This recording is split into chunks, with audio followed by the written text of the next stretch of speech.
आप सबको मेरी नमस्ते। और एग्जैक्टली वही हो रहा है जो मैं आपको पिछले 1.5 साल से बताने की कोशिश कर रहा हूँ।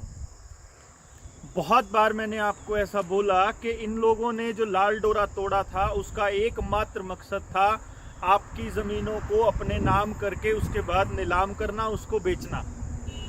आज कल उससे पहले हरियाणा सरकार ने नोटिफिकेशन बाकायदा एडवर्टाइजमेंट करके सरकारी स्कूलों की ज़मीनों को नीलाम करने के विज्ञापन दिए हैं, जिसमें गुड़गांव के कुछ स्कूल्स हैं, बहादुरगढ़ के कुछ स्कूल्स हैं और अलग अलग शहरों के कुछ स्कूल्स हैं। जिन स्कूलों को पहले ये किसी दूसरे स्कूल में मर्ज कर चुके होंगे, तो अब ये क्या तर्क देंगे? इनके जो पालतू कुत्ते हैं जो सोशल मीडिया पर भौंकने के लिए इन लोगों ने किराए पे रखे हुए हैं, वो लोग क्या तर्क देंगे इसके बदले में, जब हम लोग इसके सवाल उठाएंगे कि जब वहां बच्चे ही नहीं हैं तो उन स्कूलों का करना क्या है? फिर उनको बेच ही देते हैं, उसको मोनेटाइज ही कर देते हैं।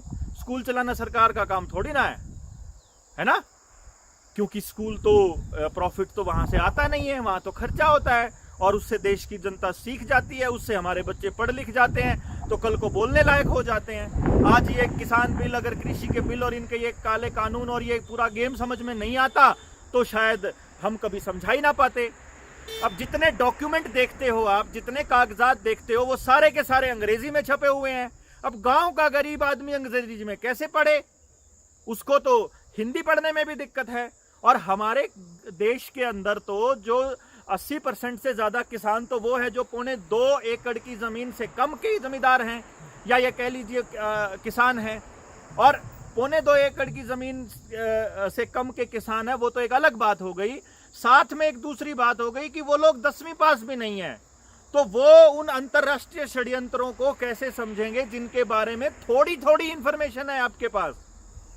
जो मैंने आपको एक वीडियो बताई थी, जिसके अंदर मैंने अभी मैं वो उसको अपलोड करने वाला हूं, 1-1.5 घंटे की है वो, जिसके अंदर मैंने पूरा एक्सप्लेन किया हुआ है कि किस तरह से कौन अपने देश की कंपनियों में इन्वेस्ट करता है। उसके बाद जब वो उनमें निवेश करने के बाद वो कंपनियां कौन सी जगह पे निवेश करती हैं, और जब उस निवेश के बाद वो फिर सरकार उनको बेच देती है और उसके बाद फिर वो मालिक बन जाता है। जब 10% का होता है फिर वो 25% बेच करके फिर सरकार से लोन भी ले लेता है, पैसा हमारा। मतलब आप देखेंगे आज का जो विज्ञापन है जिसके अंदर अलग अलग स्कूलों को बेचने की बात करी गई है, उस विज्ञापन में नीचे एक लाइन में लिखा हुआ है बैंकों से ऋण सुविधा उपलब्ध है। और ऋण किसको मिलेंगे? जिसकी क्रेडिबिलिटी होगी। क्रेडिबिलिटी किसकी होगी? जो बड़े संस्थान हैं। भाई आपको कोई 10 करोड़ की जमीन है, 50 करोड़ की जमीन है, आम आदमी तो नहीं खरीद पाएगा ना वो। तो फिर वो जो पालतू कुत्ते हैं वो क्या कहेंगे कि भैया अब ये जमीन नीलामी के लिए सरकार ने विज्ञापन निकाल दिया, फिर मत कहना कि अंबानी ने खरीद ली। अंबानी को कैसे देते हैं? मतलब एक बैंक का कर्जा उतारने के लिए दूसरा बैंक दे देता है। आपको मैंने वो एक बात बताई थी जिस टाइम पे रुचि सोया का एग्जाम्पल दिया था कि किस तरह से 18,000 करोड़ के कर्जे को सिर्फ 2,000 करोड़ से भी कम में ही सेटल कर दिया जाता है। दिवालिया कंपनी को खरीदने के लिए किसी दूसरी कंपनी को बैंक लोन दे देता, वही बैंक, सेम बैंक, जिस बैंक ने दिवालिया घोषित किया वही बैंक किसी दूसरी कंपनी को, और दूसरी कंपनी को भी नहीं, उसी बाबा रामदेव को, बाबा रामदेव की ही एक कंपनी दिवालिया होती है, उसको उसका 18,000 करोड़ का ऋण जो है वो 2000 में 3,000 करोड़ में माफ कर दिया जाता है। दिवालिया करके उसको नक्की कर दिया जाता है, एनपीए घोषित कर दिया जाता है। फिर वो दिवालिया कंपनी अपनी बिक्री निकालती है और उसको बाबा रामदेव की दूसरी पतंजलि खरीद लेती है, और उसके लिए लोन भी वही बैंक देता है जो पहले उसको दिवालिया घोषित कर रहा है। तो आपको ये खेल नहीं आएगा समझ में। आपको सिर्फ सीधी भाषा में एक बात बता दूं कि आप अपने गांव की वो जमीन बचा लीजिए जो आपकी है। गुड़गांव पहले गुड़गांव होता था, वो इतना बड़ा डेवलप्ड शहर नहीं होता था। वहां पर मौजूद जो सरकारी स्कूलों की जमीनें हैं वो करोड़ों रुपए की हैं, और उन जैसी जगह पे जो हमारे गांव की भी जमीन, अगर स्कूल की जमीन देखे जाए 10 एकड़, 20 एकड़, 15 एकड़, 8 एकड़, 7 एकड़, 5 एकड़, 1 एकड़ भी हो चाहे, वो भी लाखों करोड़ों रुपए की जमीन है। उसको इस तरह से अपने हाथों से मत जाने दीजिए।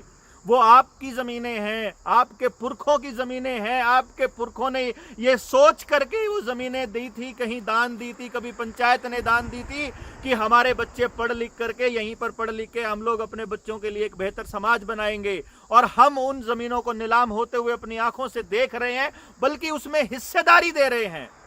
हम बोल नहीं रहे हैं। वो स्कूल जब बंद हो रहे थे, आपको ये बात समझ में क्यों नहीं आती कि प्राइवेट स्कूलों के अंदर धंधा होता है, वहां पर पढ़ाई नहीं होती है। प्राइवेट स्कूल आपके बच्चों को एक मशीन और गुलाम बनाने के लिए तो तैयार कर सकते हैं, लेकिन समाज को कैसे बच्चे चाहिए ये सरकारी स्कूल डिसाइड करेगा, आपका स्कूल डिसाइड करेगा। आप अपने स्कूल के लिए तय करिए। मैं पिछले 15 सालों से और लगातार लोगों को बोल भी रहा हूं 15-20 साल से, और पिछले 5 साल से तो मैं कॉन्टिन्यूअस परमानेंट गांव-गांव जाकर के लोगों को समझा रहा हूं। अपने पास वो टेक्निक है कि हम अपने गांव में 100% एम्प्लॉयमेंट वाला एजुकेशन सिस्टम तैयार कर सकते हैं। ये लोग हमको गुलाम कब बना सकते हैं? जब इनके हाथ में हमारी रोटी होगी, जब इनके हाथ में पैसा होगा। अगर हम अपने गांव के जीने का सलीका इस तरह से बना ले कि पैसे और रोटी के बिना भी हम लोग गुजारा कर लेंगे, हम अपना अन्न अपने आप उगा लेंगे। हम वो बांझ बीज क्यों लेकर के आए बाजार से, जो दोबारा से बीज बनता ही नहीं है? हम उसको क्यों उगाएंगे? हम अपनी ऑर्गेनिक खेती करेंगे। मैं आपको ये कहने की कोशिश कर रहा हूं, आपको अगर गुलामी से बचना है तो आपको अपना गांव बचाना होगा। गांव को शहरों की तर्ज पर विकसित होने से बचाना होगा, क्योंकि गांव में अगर गैस पाइपलाइन, अगर वाटर, अगर पानी का कनेक्शन, अगर बिजली का कनेक्शन प्राइवेट हाथों में चला गया तो आप इनके गुलाम कन्फर्म हो जाओगे, बिल्कुल पक्के हो जाओगे। तो मेरी आपसे गुजारिश ये है कि एक तो अगर पुराने इक्विपमेंट आपके पास पड़े हुए हैं, अगर पुराने वो टेलीविज़न और पुराने वो, क्योंकि आने वाले टाइम में बहुत बड़ा एनर्जी फेलियर होने वाला है, बहुत बड़ा एनर्जी फेलियर। मतलब आपकी बिजली गुल, आपके टेलीविज़न गुल, इंटरनेट के ऊपर जो है, आपने बहुत दिनों से एक वीडियो सर्कुलेट कर रही है जिसके अंदर पुलिस वाले आपको माइक पर ये बता रहे हैं कि 140 वाले नंबरों से कॉल आए तो उठाना मत, आपका बैंक बैलेंस जीरो हो सकता है। ये बैंक बैलेंस जीरो होने वाला जो कांड है ये सरकार करवा रही है बेसिकली, क्योंकि आने वाले टाइम में उनको डिजिटल करेंसी इंप्लीमेंट करनी है। ये जो एक फर्जी महामारी ला करके आप लोगों के ऊपर टीके लगाने के प्रतिबंध लगा रही है, इसका एकमात्र कारण है आपको गुलाम करना है। आप अपने बच्चों को गुलाम होते हुए अपनी आंखों से देख नहीं रहे, बल्कि उसमें शामिल हो रहे हो षड्यंत्र में। आपको ये नहीं समझ में आ रहा है कि ये कितना बड़ा खेल चल रहा है। कुछ तो लॉजिक होगा, कोई तो लॉजिक होगा जिसके तहत वो लोग इन चीजों को इंप्लीमेंट कर सकते हो। एक तो आदमी बता दे किसी एक को फायदा हुआ है, और नुकसान की लाखों की संख्या में है जिनको नुकसान हुआ है ये पनीर टीका खाने से, ये अमृत का प्याला पीने से। आपको नहीं क्यों समझ आ रहा? इसके अंदर इस तरह के केमिकल्स हैं कि आपकी नसों को ब्लॉक करेंगे। आने वाले टाइम में आपको लगेगा कि आप नेचुरल डेथ मर रहे हो, आपके पूर्वज, आपके परिजन नेचुरल डेथ मर रहे हैं। अस्पतालों में जो चीज जो आपको कंट्रोल कर रही है वही तो कंट्रोल, बिग फार्मा को वही आदमी तो कंट्रोल कर रहा है। रोकेफेलर की तो पेस्टिसाइड कंपनियां हैं। रोकेफेलर फाउंडेशन ने ही तो हरित क्रांति लेकर के आया था। रोकेफेलर फाउंडेशन ही तो, आप समझिए ये पूरा गेम कहां से चल के आ रहा है। और जो आदमी इस षड्यंत्र का सबसे बड़ा हिस्सेदार है, बिल गेट्स, उसने तो सारे पुराने बीज भी अपने सुरक्षित रखे हुए हैं।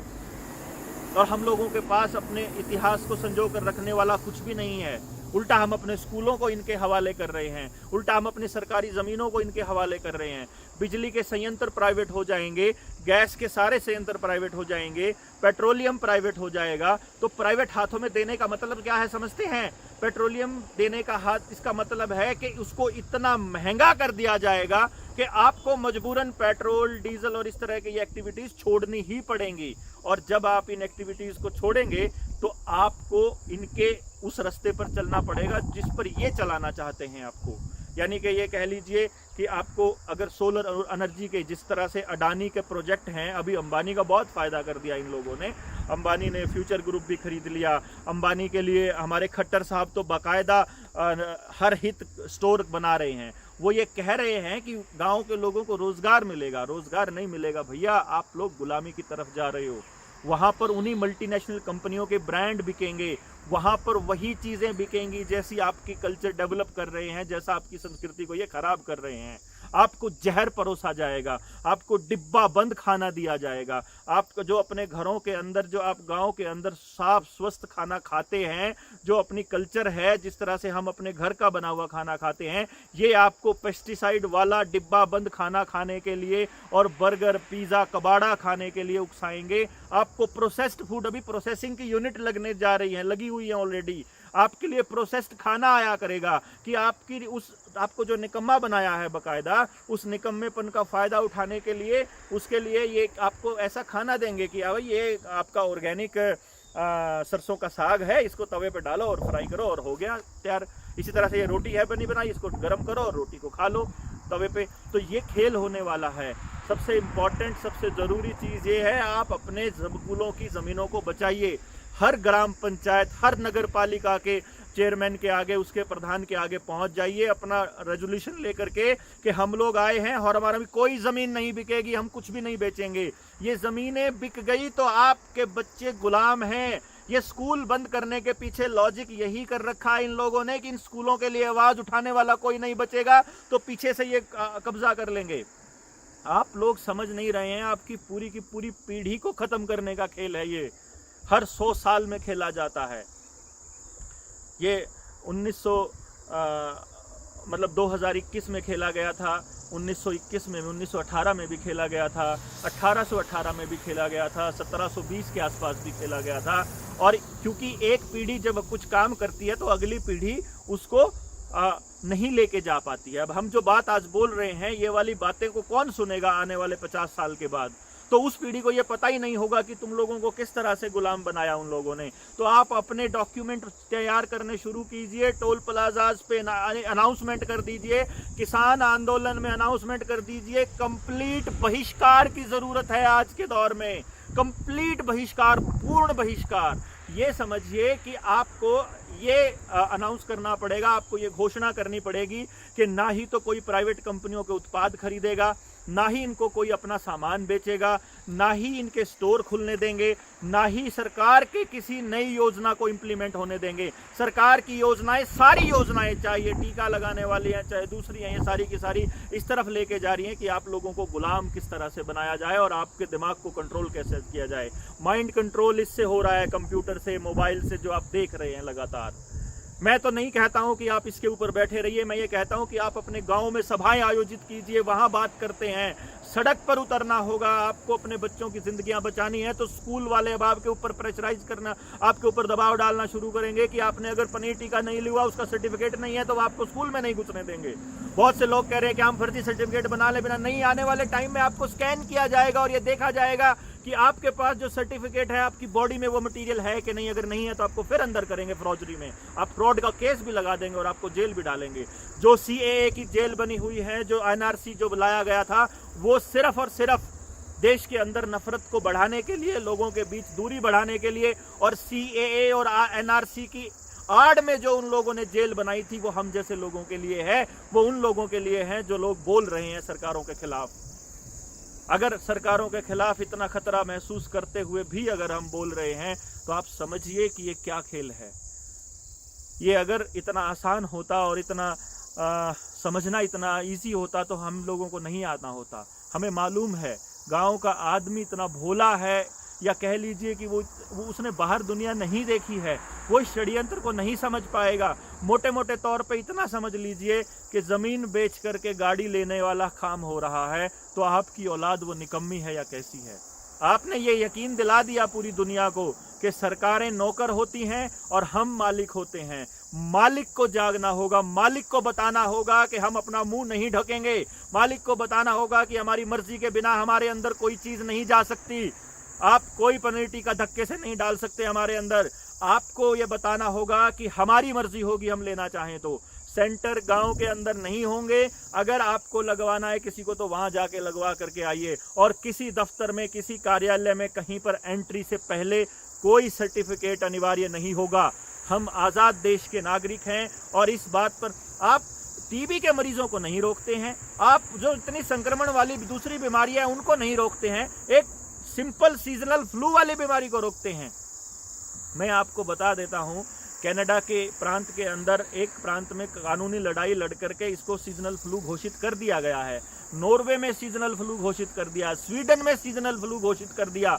दुनिया भर में प्रोटेस्ट हो रहे हैं, लाखों लोग सड़कों पर हैं, और उससे बचने का एकमात्र, और उन लोगों ने इस जो मैंडेटरी जो इन्होंने वैक्सीन पासपोर्ट बनाया हुआ है, इसके खिलाफ वो लड़ाई लड़ रहे हैं। आपको भी ये लड़ाई लड़नी होगी। आपको सड़कों पर आकर लोगों को समझाना होगा कि इस महामारी की आड़ में हम अपने संपत्तियों को नहीं बिकने देंगे, हम अपने बच्चों को गुलाम नहीं होने देंगे, हम हर हाल में लड़ाई लड़ेंगे और हर हाल में जीतेंगे। या तो हम लड़ते हुए मरेंगे या फिर हम जीतेंगे। अगर हम मर जाते हैं तो आने वाले वक्त में आप लोगों को ये चाहिए कि हर गांव के अंदर कम से कम 10 भगत सिंह पैदा हों जो आपको जागरूक करें। आप अपने गांव के सरकारी स्कूलों को खुलवाइए, उन स्कूलों के अंदर अपने बच्चों को वो पढ़ाइए जो आपके समाज को चाहिए, और उनको क्या चाहिए वो हम बता देंगे आपको। हमारे पास वो टेक्निक अवेलेबल है कि हम अपने बच्चों को इस तरह का माहौल दे सकते हैं कि एक सिंगल बच्चा भी बेरोजगार नहीं बचेगा। इन सब बातों को आप दिमाग के अंदर रखिए। आप इन लोगों की जालों में मत फंसिए, अपनी प्रॉपर्टी को नीलाम होने से बचाइए। रेजोल्यूशन पास करके ग्राम सभा का, खाप पंचायत का, हरियाणा की पंचायतों का, या जन समूहों का, ग्राम सभा का, जिसका भी समूह इकट्ठा होकर के वहां पर जाकर ज्ञापन दे करके आइए। और ये यूनियन मर गई है क्या, या बिक चुकी हैं यूनियन के पदाधिकारी? इन लोगों को नहीं समझ में आ रहा कि गांव में जाकर के समझाओ, आप अपने गांव के स्कूलों को, शहर के स्कूलों को बचाओ। आज तो ये उन स्कूलों को बेच रहे हैं जिन स्कूलों से बच्चों को नदारद करके इन लोगों ने बर्बाद करके उन स्कूलों को बंद करने का ठेका ले लिया था। आने वाले टाइम में चलते हुए स्कूलों को नीलाम करेंगे, तब आप क्या करोगे? तो आपको इस जाल को समझना पड़ेगा। इसको समझिए, बोलिए, इसके खिलाफ आवाज उठाइए और सरकारों को बताइए कि मालिक हम हैं, तुम नहीं। ये एकमात्र तरीका है अपने आने वाले बच्चों की आज़ादी बचाए रखने का, वरना आज़ाद। अच्छा, एक और बात, जो माँ बाप अपने बच्चे का मुंह ढक के रखते हैं वो उनके सबसे बड़े दुश्मन है, ये समझ लीजिए। आज तक एक भी आदमी ये साबित नहीं कर पाया है, सरकारें साबित नहीं कर पाई हैं कि ये महामारी है। ये कोई साबित नहीं कर पाया है कि मुंह ढकने से आप स्वस्थ होते हैं, बल्कि ये साबित हो चुका है कि मुंह ढकने से आप बीमार होते हैं उल्टा। इस तरह से आप इस चाल को समझिए और अपने बच्चों को बचाइए। यही एकमात्र तरीका है इस महामारी से बचने का। तो इन्हीं सब शब्दों के साथ आज के लिए थैंक यू, धन्यवाद, नमस्कार।